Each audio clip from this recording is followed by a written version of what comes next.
Fifth chapter title, The Ghost Trains. Unfortunately for the people who have organised the event, the train that the four Muslim actors are supposed to catch, the 0740 AM train to King's Cross Thameslink, has been cancelled, and the next one too, so they cannot possibly make it in time to catch the tube trains that they were supposed to catch as part of the training exercise. The best laid plans of mice and men often go awry, as the hand of God interferes. In spite of official confirmation that the 0740 AM train was cancelled and the next one too, the Home Office report still contains the lie that the non-existent 0740 AM train was the one that the four Muslims caught. The authorities have to keep lying about it in order to continue to try to make the public believe that 3 of the 4 Muslim men who boarded a train from Luton to King's Cross arrived in time to catch the 3 tube trains that blew up. In doing so, the authorities make it perfectly clear that the truth of what happened that day is of no importance to them. It is obvious from their actions that the only thing that is important to the authorities is to make us believe what they had already planned to make us believe, even when the facts prove it to be a lie. The first available train the Muslim actors can catch gets them to King's Cross after the tube trains have already left without them. Hasib Hussain splits off from the other 3 at King's Cross Thameslink station, because he still has time to catch the number 30 bus as his part in the mock terror exercise. When the tube trains they were supposed to catch are blown up, the other 3 smell a rat and realise they have been duped and are Muslim patsies who will be blamed for the attacks, and everyone knows what happened to Lee Harvey Oswald. The Muslims are not from London. Their homes are many miles away, and so they are like fish out of water, and have no idea what to do or where to go and hide. They realise that they can't go home, and do not know anyone in London whom they can trust. The phones are all not working, first of all because they were jammed and then shut down by the authorities. So they cannot phone anyone to tell them what has happened.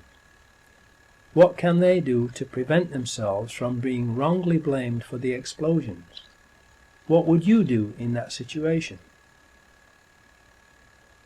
On one of the early TV news broadcasts that day, a newsreader announced that a report has come in that 3 of the terrorists involved in the bombings had been shot and killed by the anti-terrorist branch of the police at Canary Wharf in the Docklands area of London's East End.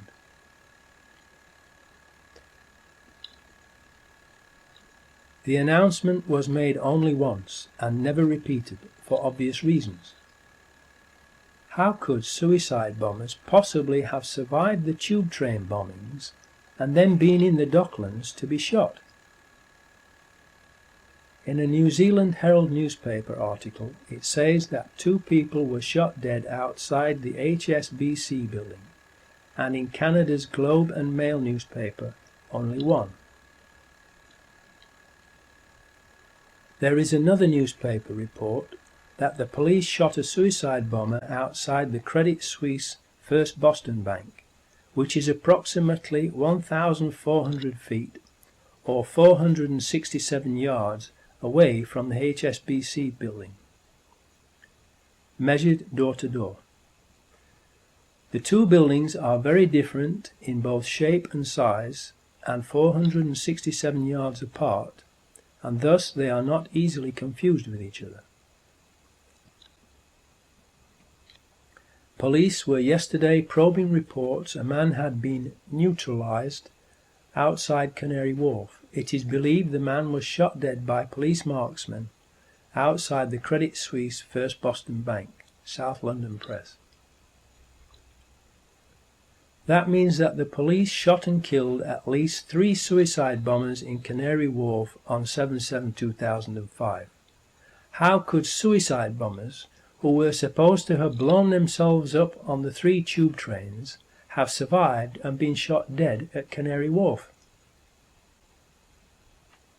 If we have at least 3 of the 4 suicide bombers shot dead at Canary Wharf, and we know they weren't on the tube trains that blew up, because the 07:40 AM train from Luton to King's Cross was cancelled that day, then we have overwhelming proof that they did not blow the tube trains up, and that the blowing up of the 3 tube trains was an inside job.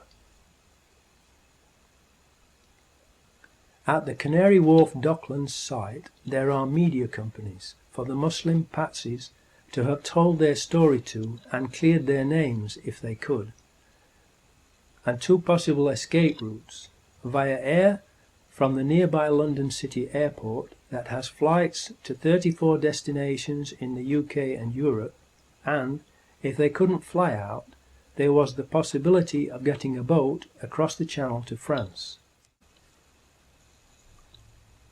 6th chapter title: The Number 30 Bus.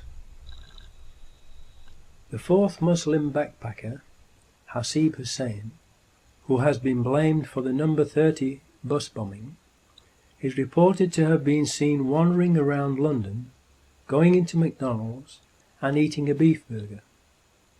He is reported to have tried unsuccessfully to contact the other 3 by phone on Euston Road outside King's Cross at 08:55 AM, but the phones were not working, because they were first of all jammed and then shut down by the authorities.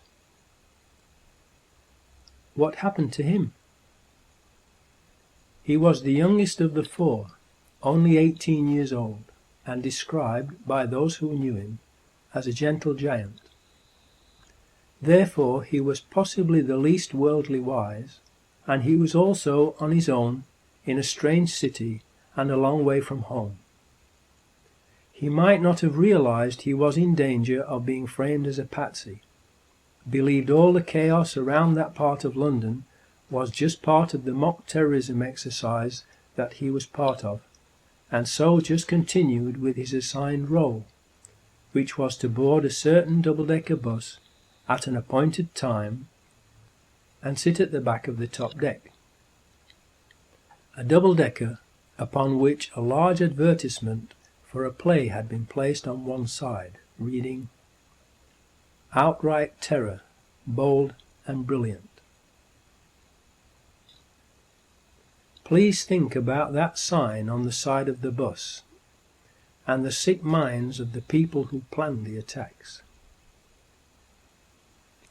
Now this is where it gets weird, because we are told that Hasib Hussain started from King's Cross Thameslink station and was seen on a number 91 bus travelling west along Euston Road to Euston Station, where he caught the number 30 bus that would have then travelled east, back along Euston Road, retracing his steps, back to where he started from at King's Cross, if it had not been diverted into Tavistock Square.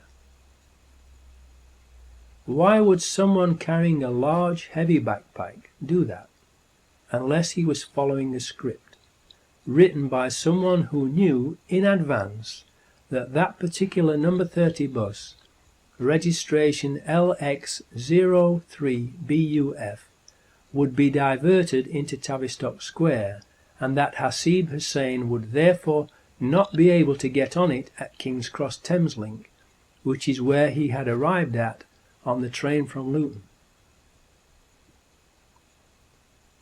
Only someone who is a stranger to London would do that without asking why, because it is a totally illogical thing to do for someone who knows London and knows that the number 30 bus goes past King's Cross Thameslink station, so that they could have caught it there instead.